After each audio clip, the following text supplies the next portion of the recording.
जय हिंद मेरे प्यारे साथियों। तो कैसे हैं आप लोग? आई होप आप लोग बहुत बढ़िया होंगे। आने वाली बोर्ड की तैयारी अच्छे तरीके से कर रहे होंगे बाबू। तो आज की इस वीडियो उस छात्र के लिए जो क्लास 10वीं में पढ़ते हैं और 2026 में मैट्रिक का परीक्षा देने वाले बाबू, उनके लिए वीडियो बहुत ही महत्वपूर्ण होने वाले हैं। आज की इस वीडियो में हम साइंस का वीवीआई ऑब्जेक्टिव क्वेश्चन कवर करेंगे, यानी कि साइंस का वीवीआई ऑब्जेक्टिव को पढ़ेंगे। तो चलिए क्वेश्चन की ओर बढ़ते हैं। हमारा पहला क्वेश्चन आता है बाबू। जितने भी क्वेश्चन यहाँ पर आने वाले हैं सारे के सारे मोस्ट इम्पोर्टेंट है। टोटल हम यहाँ पर 20 ऑब्जेक्टिव लेके आए हैं। आज के इस वीडियो में हम केवल 20 ऑब्जेक्टिव पढ़ेंगे, क्योंकि कल के वीडियो में हमने 30 ऑब्जेक्टिव पढ़ा था, 30-20 पूरे पूरे 50 हो चुका है। और 20 ऑब्जेक्टिव में आप बताइएगा कि कितना ऑब्जेक्टिव आपका सही गया है। तो चलिए वीडियो को शुरू करते हैं। वीडियो को लाइक करके दोस्तों के साथ शेयर जरूर कर दीजिएगा। तो यहाँ पर देखिए पहला क्वेश्चन आता है, किस दर्पण का की फोकस दूरी ऋणात्मक होती है?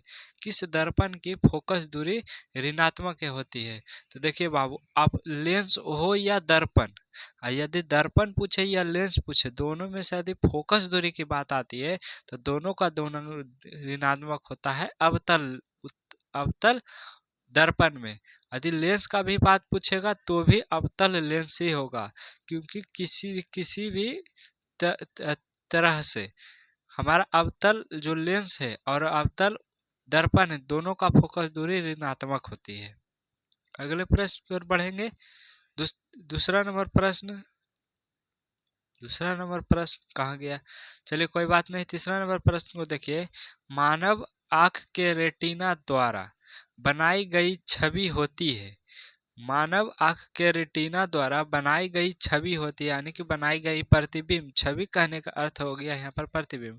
तो बाबू हम बता दें, वास्तविक प्रतिबिंब बनता है मानव आंख पर हमेशा कौन सा वास्तविक प्रतिबिंब बनता है बाबू, और वास्तविक प्रतिबिंब हमेशा उल्टा होता है। इसलिए ऑप्शन बी इसका बिल्कुल करेक्ट आंसर हो जाएगा। ऑप्शन बी, वास्तविक और उल्टा, वास्तविक प्रतिबिंब हमेशा उल्टा बनता है। चलिए अगले प्रश्न की ओर बढ़ेंगे। देखिए नंबरिंग चेंज हो गया, पहले 3 आ गया, कोई बात नहीं। दूसरा नंबर क्वेश्चन देख लीजिए। दर्पण की फोकस दूरी एफ है, वक्रता त्रिज्या आर है, तो क्या संबंध है? एक फॉर्मूला होता है बाबू, एफ बराबर आर बटा टू। एफ बराबर आर बटा टू, या तो आर बराबर 2f। आर बराबर 2f देख लीजिए कौन ऑप्शन में है, तो ऑप्शन बी में एफ बराबर आर बटा 2 है। तो इसलिए इसका आंसर एफ बराबर आर बटा 2 हो जाएगा। अगले प्रश्न की ओर बढ़ेंगे। देखिए चौथा नंबर क्वेश्चन को ध्यान से देखिए। विभवांतर का एसआई मात्रक, विभवांतर हो गया, एम्पियर हो गया, आवेश हो गया, इस सभी का एसआई मात्रक जरूर याद कर लीजिएगा, ये बहुत इम्पोर्टेंट है। तो विभवांतर का एसआई मात्रक यहाँ पर वोल्ट होता है बाबू। क्या होता है? वोल्ट होता है। ऑप्शन ए बिल्कुल इसका करेक्ट आंसर हो जाएगा। अगले प्रश्न की ओर बढ़ेंगे। 5वां नंबर क्वेश्चन देखिए। कौन सा लेंस अपसारी लेंस भी कहा जाता है? कौन सा ऐसा लेंस है जिसको अपसारी लेंस कहा जाता है? तो वो है अवतल लेंस। कौन सा लेंस है? अवतल लेंस। और अपसारी दर्पण की बात करेगा तो उत्तल दर्पण।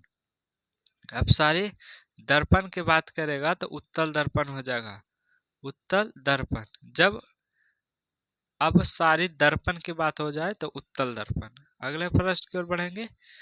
6ठा नंबर क्वेश्चन देखिए। विद्युत धारा का मात्रक होता है, विद्युत धारा का मात्रक एम्पियर होता है बाबू। क्या होता है?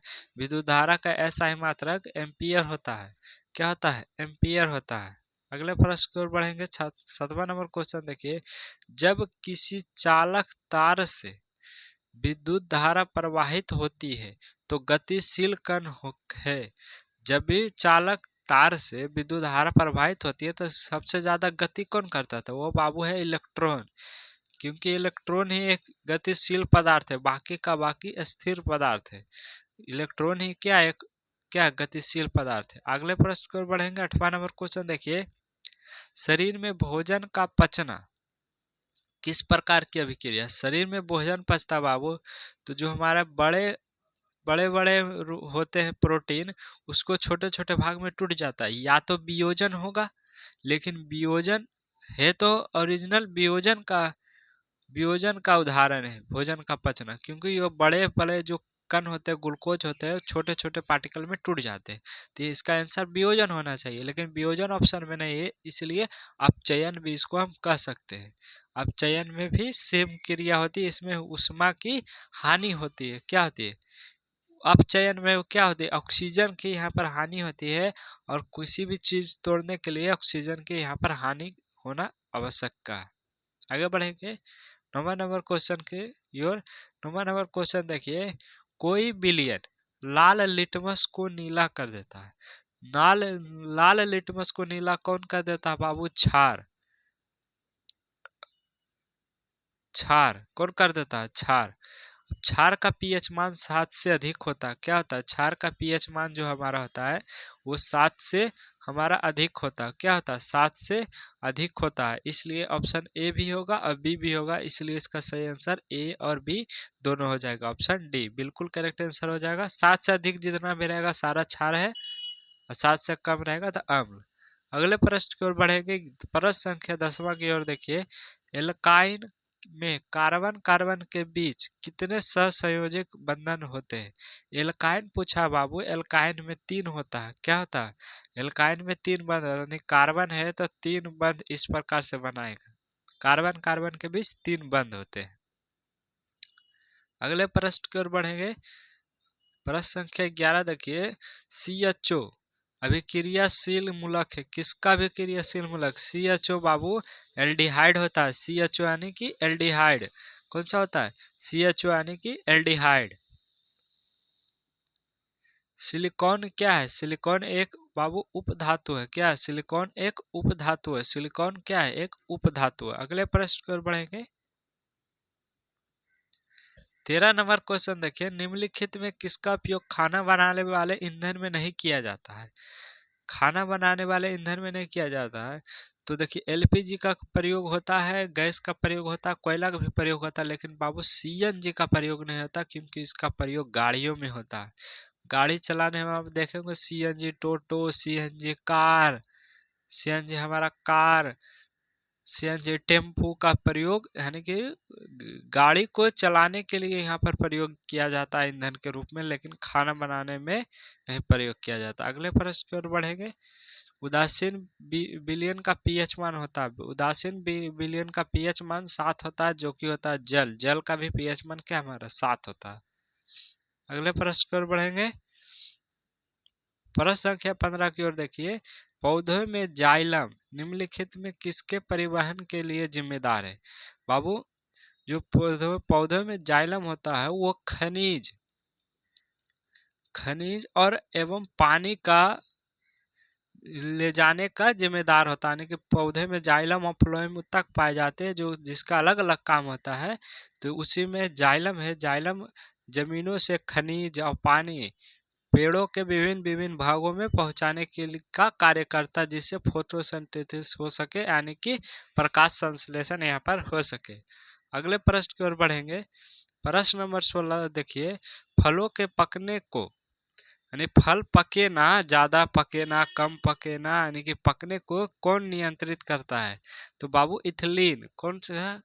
इथिलीन। इथिलीन फलों के पकने को कौन सा नियंत्रित करता है? तो इथिलीन के द्वारा ही नियंत्रित किया जाता है। 17 नंबर क्वेश्चन देखिए, मानव में गर्भ की अवधि कितनी होती है? मानव में गर्भ की अवधि 9 महीने होते हैं बाबू। क्या होते हैं? 9 महीने होते हैं। क्या होते हैं? 9 महीने। 9 महीने को यदि दिन में कन्वर्ट करेंगे तो एक महीना को 30 दिन मान लेंगे, तो 9 या 27 दिन, यानी कि 270 दिन। 270 दिन। 270 दिन। अगले प्रश्न की ओर बढ़ेंगे बाबू। अगला प्रश्न है हमारा, जनन संचित रोग है, यानी कौन सा ऐसा रोग है जो जनन करने से यहाँ पर हो जाता है? तो जनन करने से रोग हो जाता है बाबू, वो सिफिलिस भी हो जाता है, एड्स भी हो जाता है, गोर्निया भी हो जाता है, इसलिए सही आंसर है इनमें से सभी। यानी कि जब मनुष्य ज्यादा, एक से ज्यादा पार्टनर के साथ जनन कर लेता है, यानी कि लैंगिक संबंध बना लेता है, तो उनको निम्न प्रकार के रोग हो सकती है। आगे बढ़ेंगे। 19 नंबर क्वेश्चन देखिए, हाइड्रा में अलैंगिक जनन की विधि होती है। हाइड्रा में अलैंगिक जनन मुकुलन द्वारा होता है बाबू। किसके द्वारा होता है? मुकुलन द्वारा। आगे बढ़ेंगे।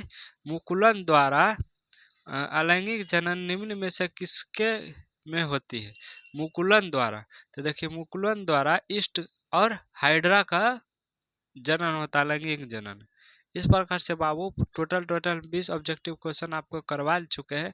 आप कमेंट में बताइएगा कि 20 में से आपका कितना सही गया, ईमानदारी से जरूर बताइएगा। और वीडियो को दोस्तों के साथ जरूर शेयर कर दीजिएगा। कल की वीडियो में हम कुछ और लेके आएंगे, तो उस वीडियो को भी जरूर देखिएगा। जय हिंद।